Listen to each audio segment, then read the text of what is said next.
Sistem akuntansi pemerintah daerah. Sistem akuntansi keuangan daerah mengalami perbaruan. Kebutuhan laporan keuangan Pemda dalam bentuk neraca dan laporan arus kas di tingkat daerah tentu saja harus disesuaikan dengan keluarnya PP 105 tahun 2000 pasal 38 guna mendapatkan hasil laporan keuangan. Maka sistem akuntansi keuangan di tingkat daerah harus sesuai dengan standar akuntansi pemerintah. Ciri yang cukup penting dan juga menjadi syarat dari sistem akuntansi pemerintah sesuai dengan UN atau PBB disebutkan bahwasannya yang pertama, sistem akuntansi pemerintahan harus disesuaikan dengan peraturan perundang-undangan dan konstitusi yang berlaku di sebuah negara. Yang kedua, sistem akuntansi pemerintah harus menyajikan informasi yang akuntabel dan bisa dipertanggungjawabkan serta diaudit dengan baik.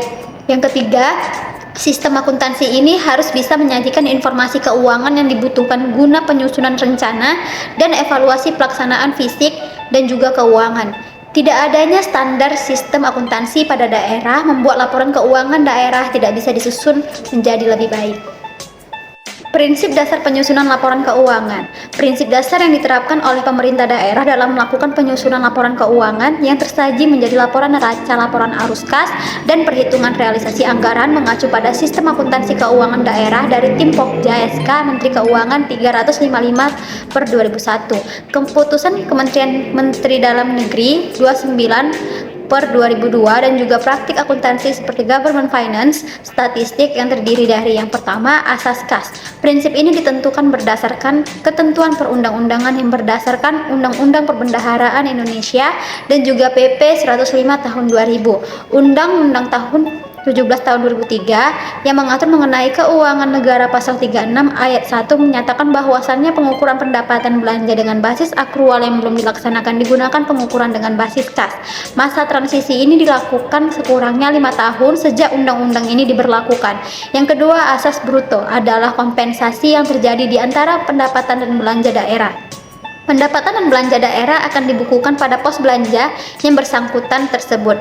Yang ketiga, asas universalitas, yaitu semua pengeluaran harus berada di dalam laporan anggaran yang berarti menjadikan batas komitmen tertinggi bagi pemerintah daerah yang bisa membebani APBD.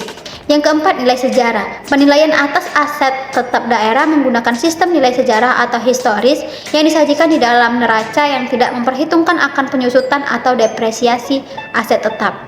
Yang kelima, penilaian pada neraca awal dilakukan melalui kegiatan secara fisik seperti inventarisasi pada aset daerah. Kendala yang biasa terdapat pada penyusunan ini yaitu yang pertama, dokumen historis dari semua aset APBN yang diserahkan kepada masing-masing daerah tidak bisa ditemukan.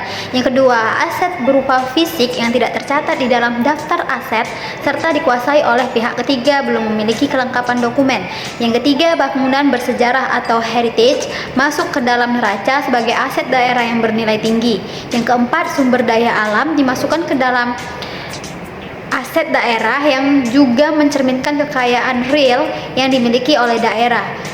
Yang kelima, kebijakan akuntansi yang ada di daerah terhadap kendala yang dihadapi memiliki beberapa aspek yang terdiri dari yang pertama, aset seperti bangunan dan juga tanah mengalami kesulitan dalam hal nilai historis, maka dilakukan penilaian oleh pemerintah dengan melibatkan berbagai dinas terkait.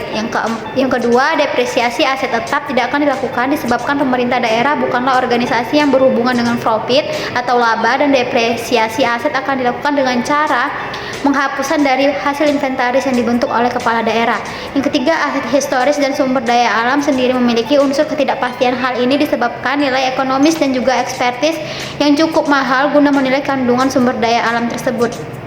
Lalu yang keenam, neraca daerah akan menggunakan sistem classified balance sheet yang dikategorikan menjadi aset tidak lancar dan aset lancar beserta ekuitas dana bagi kelompok penyeimbang. Yang ketujuh, struktur APBD akan diklasifikasikan secara ekonomis yang di dalamnya terdapat belanja operasi dan juga modal serta belanja-belanja lain yang sesuai dengan PP 105 tahun 2002. Penyusunan sistem akuntansi pemerintah daerah.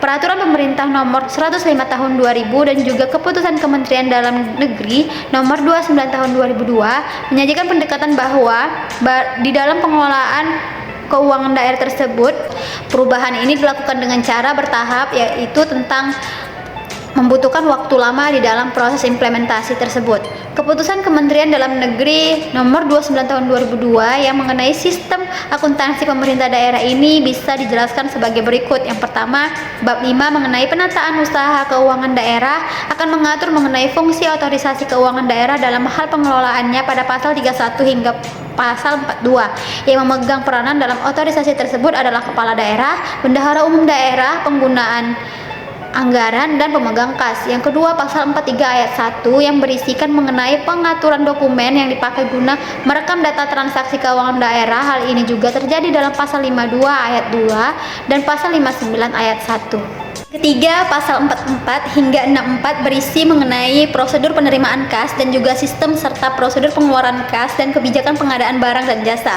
Yang keempat, pasal 65 hingga 69 berisi mengenai prinsip manajemen aset daerah yang akan berimplikasi kepada neraca pemerintah tingkat daerah.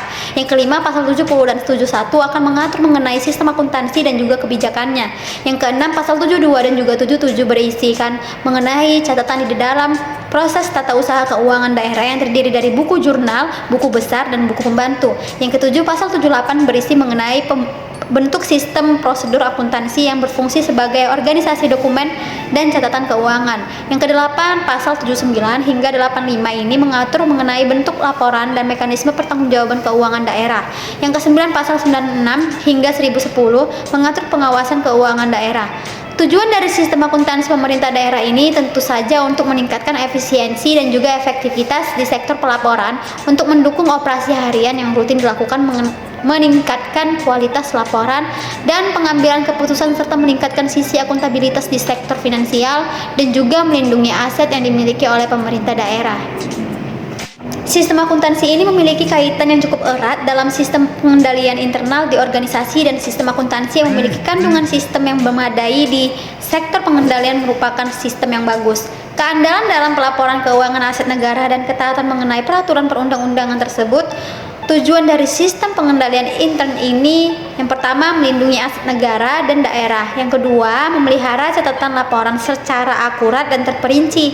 Yang ketiga, menghasilkan informasi keuangan yang relevan, akurat, dan juga andal.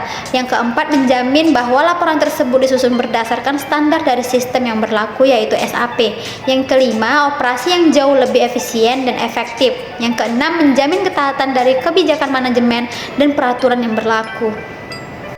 Komponen dari sistem pengendalian intern ini sudah diatur dalam Peraturan Pemerintah Nomor 60 Tahun 2008 yang mengatur mengenai sistem pengendalian intern pemerintah di daerah. Terdapat 5 komponen penting di dalamnya. Yang pertama, lingkungan pengendalian. Pemimpin dari sebuah instansi pemerintah dan semua pegawai tersebut harus menciptakan dan memelihara lingkungan di semua keseluruhan organisasi yang bisa menciptakan perilaku yang mendukung manajemen. Yang kedua, penilaian risiko. Pengendalian intern ini harus menyajikan penilaian atas risiko yang harus ditanggulangi baik dari dalam dan juga luar organisasi atau lembaga. Yang ketiga, kegiatan pengendalian membantu dalam memastikan bahwasannya arahan dari pimpinan instansi pemerintah bisa dilaksanakan. Kegiatan pengendalian ini tentu saja harus disajikan dengan efektif dan efisien agar tujuan organisasi bisa tercapai. Yang keempat, komunikasi dan informasi kepada pimpinan instansi dan juga pihak lain yang sudah ditentukan oleh pemerintah. Informasi yang ditampilkan dan dilaporkan ini memungkinkan pemimpin untuk melaksanakan pengendalian dan juga tanggung jawabnya. Yang kelima, pemantauan bisa menilai dari kualitas kerja dari masa ke masa yang juga menjadi rekomendasi hasil audit dan review yang bisa ditindaklanjuti. Sistem akuntansi pemerintah daerah merupakan proses pencatatan dan klasifikasi serta ringkasan mengenai transaksi keuangan dan pelaporan dalam hal pertanggungjawaban akan anggaran pendapatan dan belanja daerah. Sistem akuntansi ini memiliki peran yang penting guna menjamin konsistensi dalam hal pelaporan keuangan yang bisa menjadi acuan guna menyajikan informasi yang pas dalam laporan keuangan daerah.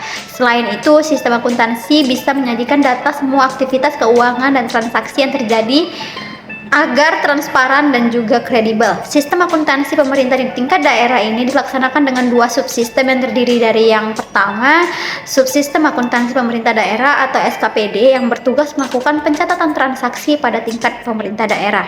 Yang kedua, sistem akuntansi satuan kerja perangkat daerah atau SKPKD yang bertugas melakukan pencatatan transaksi yang ada di dalam satuan kerja.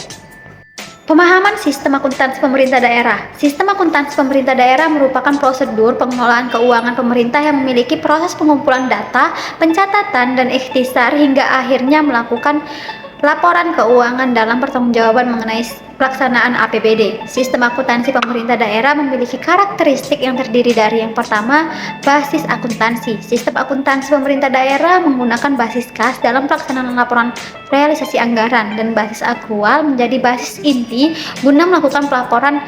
Basis akrual digunakan untuk neraca keuangan.